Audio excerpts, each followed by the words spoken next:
Finally, after 8 years since it was first revealed, Metroid Prime 4 Beyond has been released on both Switch 1 and Switch 2. Yeah, it's been that long. Even longer if you count the last Prime game released 18 years ago. So to longtime fans like me, Metroid Prime 4 represents a gargantuan wait for something potentially amazing. And naturally, expectations for this game have been sky-freaking high. So, does Metroid Prime 4 Beyond live up to it all? Well, you're about to find out in my brutally honest, spoiler-free review.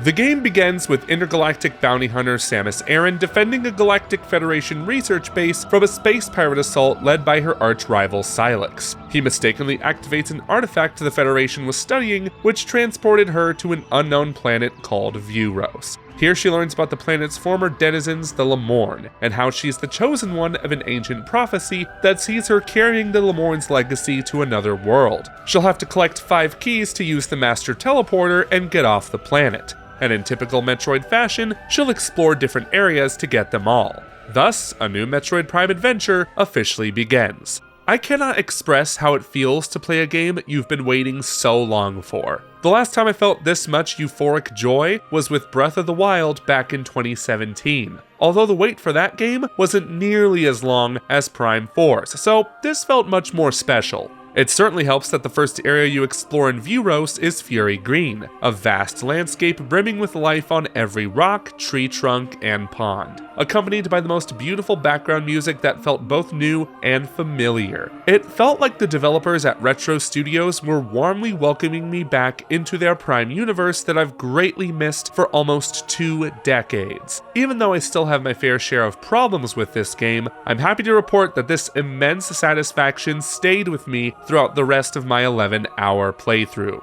Metroid Prime 4 is not a complete reinvention of the Prime series like Breath of the Wild was for Zelda. If anything, fans of classic Zelda games like Ocarina of Time and Twilight Princess will appreciate Prime 4's item-based progression and corridor-heavy level design reminiscent of Zelda dungeons. Metroidvania? More like Zeltroid, or Melda. If you still don't know what I mean, basically Samus acquires gear throughout her journey that lets her access new areas. Missiles can destroy strong barriers, Morph Ball bombs break down some rubble, and her Psychic Glove lets her open doors.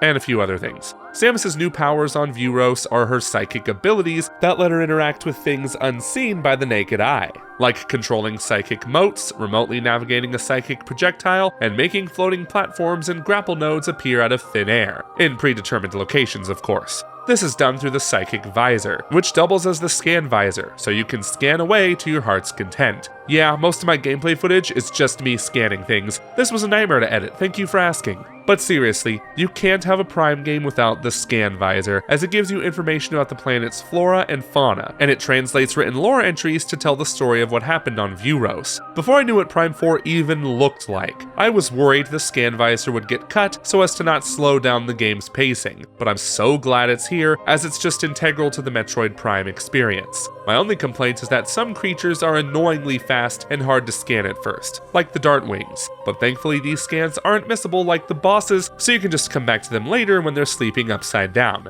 Yeah, I have some trauma from Prime 1's Ice Streak bats. Going back to the psychic abilities, most of them are replacements of Samus's past gadgets, like Morph Ball bombs, Grapple Lasso and Beam, and Boost Ball. What makes some of them psychic is that they can interact with those invisible objects I mentioned earlier, and the Boost Ball has special psychic tracks that lead to item pickups. It looks really cool too. I really like the psychic abilities as they make for interesting puzzles. I would have never thought to make the Grapple Beam usable in Morph Ball mode, but it works gloriously. And while I've mostly used it for puzzles, the Control Beam has some combat advantages, with some enemies specifically designed around shooting 3 points in quick succession. This brings me to the combat, which is largely unchanged from Metroid Prime Remastered, with the biggest addition being Samus's dash ability. It replaces her sidestep and now works backwards and forwards. It doesn't make the combat super fast as something like Doom Eternal, but it definitely helps the intense battles, as there are more tough enemies than I expected on the normal difficulty, though it's still not as hard as the 2D Metroids. All I know is that energy tanks feel a lot more valuable here than in previous Prime games. What's interesting is that even though there's lock-on, you can still move the aiming reticle via gyro, the right stick, or the mouse mode to shoot surrounding targets. This is something you'll have to do often in boss battles, and it works well for the most part despite shots not always landing where I want them to. It's a lot like the lock-on free aim in Metroid Prime 3 and Federation Force. Yeah, this is a sequel to Federation Force, don't forget that. Speaking of, if you liked the motion controls of the Metroid Prime Trilogy on Wii, there's an option to play with gyro controls on both Joy-Cons, just like in Metroid Prime Remastered. Sadly, no tank controls though. Sorry GameCube fans. And exclusive to the Switch 2 edition are the mouse controls, perfect for PC-style FPS aiming. Honestly, I only tried this out for a few minutes and wasn't a huge fan, mostly because my TV setup isn't very mouse-friendly. If you have your Switch 2 hooked up to a desk, I could see this working out better for you, but since this game already has the lock-on, the accuracy of mouse controls doesn't add much in my opinion.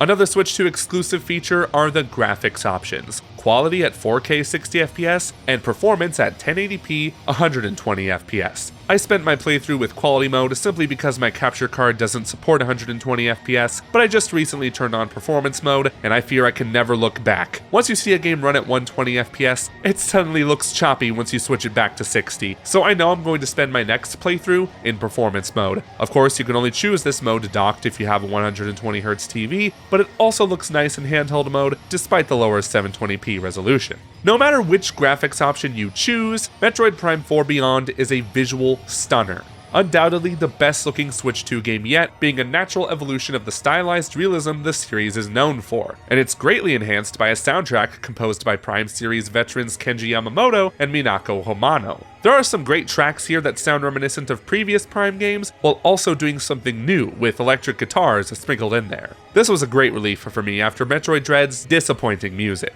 Now let's move on to the levels, as there are 6 different places to explore on Viewros, and they all look great. My only gripe though is that they're mostly set in enclosed spaces aside from Fury Green and Soul Valley. This was kind of a bummer, as some of the best maps in the Prime series are set in outdoor locations, whereas the ones in Prime 4 have lots of hallways and elevators. They're not the most visually stimulating places, but at least they're fun to explore, with puzzles to find that'll lead you to some valuable item pickups. It gets me excited to revisit these levels and find what I missed. There are some cool story moments and set pieces that occur, such as this stressful encounter with the Snow Wolves. If you know, you know. Of course, the coolest moments are the boss battles, and Prime 4 has some of the best in the series. The greatest ones come later, so I won't show them here, but they offer a near-perfect blend of strategy and reflex. Having just replayed the original Prime Trilogy before 4, the quality leap of bosses was immediately noticeable to me. I can also confirm this game handles beam ammo way better than in Metroid Prime 2. Now Samus's arm cannon can be modified with different shots swappable with the D-pad. These shots essentially act as elemental missiles to use along with her standard beam. They all share shot ammo, which can be upgraded via expansions, so you have more items to find other than missile expansions and energy tanks. I prefer this method over different beams, as the shots feel more powerful than standard beams, and ammo is more plentiful since you'll come across shot expansions constantly. That said, acquiring these new shots feels cumbersome, as it's not enough just to find them. You'll get a chip that you then have to give to Miles McKenzie at base camp for him to modify your arm cannon.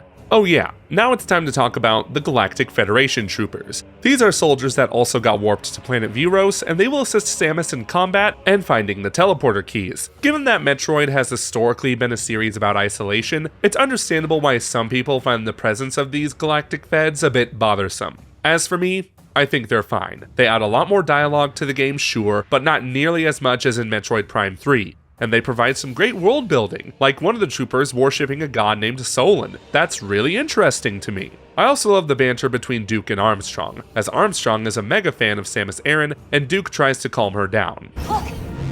She's too powerful. Some of this dialogue could have toned down the silliness a bit, especially from Miles, but I think they offer more value to the game's story. That said, Samus should have spoken. She doesn't say a word throughout the entire game, and she just looks bizarre not interacting with these people beyond a subtle nod. It doesn't help that we never see her face through that visor like we did in previous Prime games, so she feels even less like a character here. As for the story overall, it's not very strong, which on one hand makes sense since Metroid isn't renowned for its story, but there's clearly an effort put into it in Prime 4, and it just doesn't pay off by the end. But of course, we have to talk about the Viola cycle, which is a great idea in concept, but in practice, it just feels tacked on. I knew something was wrong the minute Metroid Prime 4 turned into F-Zero. Like, this is some serious tonal whiplash here. Viola looks cool and controls well, and that's about it. Nothing remotely interesting is done with this motorcycle that isn't getting Samus from point A to point B in quick succession. there is no fast travel or creative shortcuts between areas. You have to drive across the Soul Valley Desert to get to the next location every single time. And yes, it is a barren wasteland with barely anything to do. There are a few challenge rooms similar to the shrines from Zelda, and they reward you with charge shots for your elemental weapons upon completion. Some of them are cool, but no puzzle ever blew my mind, and I mostly ignored these shrines at the beginning since I often didn't have the gear yet to complete it. The thing you should do most in Soul Valley is collect green energy crystals and deposit them at the Temple of Memory on Fury Green as often as you can, because you will regret it later if you don't. These crystals are one of the 3 fetch quest items to get to the endgame, and can be the most difficult to obtain if you ignore them throughout your playtime. What helps is that you get upgrades for depositing them, like a stronger beam, which is also essential if you want the endgame battles to feel easier. Knowing this, I definitely took some time between areas to collect green energy crystals, and I'm glad I did, because the endgame fetch quest did not take me nearly as long. Still, Viola and the Soul Valley are easily the weakest parts of Metroid Prime 4 Beyond, as they feel like padding to extend the game's runtime. I will say though, I like the eerie background music of the desert, as it gives off that isolating Metroid feel. However, Viola's radio should have been included with the game and not locked behind an amiibo. I heard that getting 100% logbook scans activates the radio, but I haven't found any verification that solidifies this. Metroid Prime 4 Beyond is not perfect by any means. The Viola cycle, while looking cool, doesn't offer anything meaningful to the game, and neither does the open hub desert. I also take issue with some story choices and the lack of areas that look as good as Fury Green. That said, these issues did not prevent me from enjoying this game that I've waited 8 years for. It absolutely nails the rewarding exploration I love, with the satisfying item progression the series is known for. Plus, the visuals and soundtrack made me feel like I was home again, in a universe I've adored since childhood. If you're a series veteran like me, I don't see how you couldn't at least have fun with the first mainline Metroid Prime game in 18 years. But I also couldn't blame you if the flaws brought the experience down a bit. So, with all that in mind, I happily give Metroid Prime 4 Beyond a score of... Thank you for watching until the very end. Be sure to leave a like, subscribe, and press that notification bell for more brutally honest reviews like this one. I'd also like to thank our patreon.com/commonrealm patrons. Special shoutouts go to our royal producer Jonathan and heroes Cheryl, Garrett Hoy, Holly Wolf, and Kintaro. You rock, and please enjoy these 2 awesome videos.